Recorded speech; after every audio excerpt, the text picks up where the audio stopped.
Don't live in the mundane. Don't stay in the messy. Don't stay in the madness, but make room for the miracles. We get so caught up in the mundane that, man, where's the magical? When we were kids, it was like, can we play? No, but you got to clean your room. But then can I play? Remember, we were always looking for magic. When I went to Disneyland as a 7-year-old and I saw Tomorrowland, Frontierland, and I saw all these different lands, and I saw Mickey Mouse up close, Donald Duck up close, the fireworks show at 9:30 at night, my life changed. It was all about a different perspective. From Compton, California, and the things I saw there, going to Disneyland, it was literally only like 40 miles away. 40 miles away, I was about to have a life change. It's another vantage point. And we've heard it before. Mindset is mind to set. Your mindset is mind to set. You begin to see those things that have not yet happened as though they're possible. Because then you get the miracle mentality. All of a sudden you're thinking uncommon, not normal, not regular. Before I became great friends with Oprah, I saw myself being great friends with Oprah. So when we started talking a lot, it didn't throw me off. I've envisioned these conversations. I saw it before it even happened. It's a destiny, it's a faith, and it's the power of the imagination.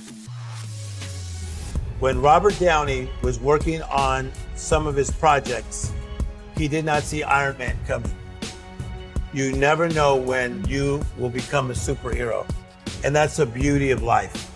You can go from being challenged, having difficulties in your life, wondering if you're going to be stuck in that same place, to the next thing you know, you are soaring in places that you can only have imagined.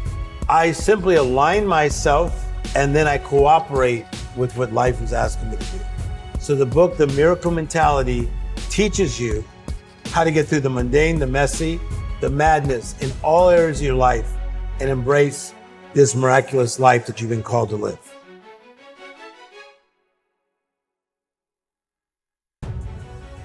I don't see anybody as different.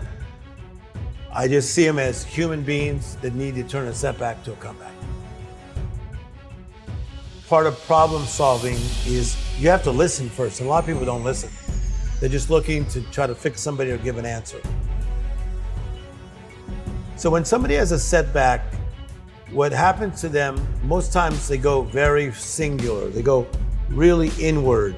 So if they go through a divorce, they go very inward, or they lost their job, they go inward. Anxiety or depression, pandemic, they go very inward. But when you have a setback, the first thing you got to do is you got to become awake. You got to become conscious. You got to say, oh my gosh, we're in the middle of a pandemic and we may need to be locked down for a month. A month turned into another month and then over a year, right? So number one, become awake. Secondly, you have to take inventory. Where am I financially? Where am I with my job? Where am I with my mental health? How's this world doing? But here's a powerful thing. You have to partner with the right people. I feel that a lot of people, when they have a setback, they don't have the right people to partner with. So that's what I always wanted to become, and that's what I became. I wanted to be the person that somebody could link hands with and say, come on, Tim Storey. You may not know everything, but you know how to get people from a setback to a comeback. When you partner with the right people, that means you're gonna probably have to eliminate some people that are not the right people. And this is what I see with a lot of people that are in a setback. They need to cut some people back. And I say this about the power partnership. You have the acquaintance, which is the person of, we just know each other. Secondly, you have the partner that's more intimate. And then the third level is what I call the green room. The green room is that place that you go to that you are allowed to invite who you want in that green room. But they better be people of power, people of substance, people of a similar mindset and a mood set and motives that really strengthen you. Mindset to me is it's a perspective, it's a point of view, it's another vantage point. It's about in the midst of the mundane, the mess, and sometimes the madness that we can get back to magical living. I think you got to prosper where you're planted. Like if you are a freshman in college, prosper where you're planted. Don't always be looking at what I'm going to do when I'm going to graduate. Be in your freshman year. Be present in your sophomore year. Be present in your junior year. Present in your senior year. So as you prosper where you're planted, you're going to love this. And you build your spot. Life will put the spotlight on your spot. What I teach is that we all have what I call life interruptions. An interruption is a disturbance. You've had them, I've had them. It could be when somebody's young and they get ill, or in this case, my father passed. So it's a life interruption. And then when most people have that life interruption or setback, they don't know how to get out of it. And so that's one thing that I think created a calling in me, that I wanted to help more people that had life interruptions find a way up and out.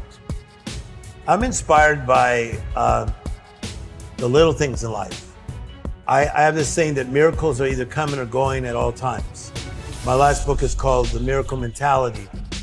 And to have a miracle mentality is to look for the extraordinary, look for the unusual, look for the uncommon. That inspires me. So I'm inspired by butterflies. I'm inspired by great conversations with Quincy Jones. I'm high on life. I really enjoy life. What a privilege to live. I'm living this life that is different, better, more magical. And every week of my life, I really go back to the innocence of my childhood. I go back to Motown music, the Jackson 5, Stevie Wonder, Smokey Robinson, because it clicks me back to little Timmy from Compton. Mindset is a different perspective. And that perspective, from what I understand, it doesn't just, change your vantage on the world, your perspective, but it can shift how you show up. You begin to see those things that have not yet happened as though they're possible. A lot of people, they just think about manifesting something, but in the law of the harvest, I teach you got to plow the ground, you got to plant the right seed, then you got to water the seed, which is repetition, and then you'll reap the harvest. And I feel that some people, they get really frustrated in the plowing, the planting, and the watering, but they don't realize that payday is on its way. Prosper where you're planted. Life will put the spotlight on your spot.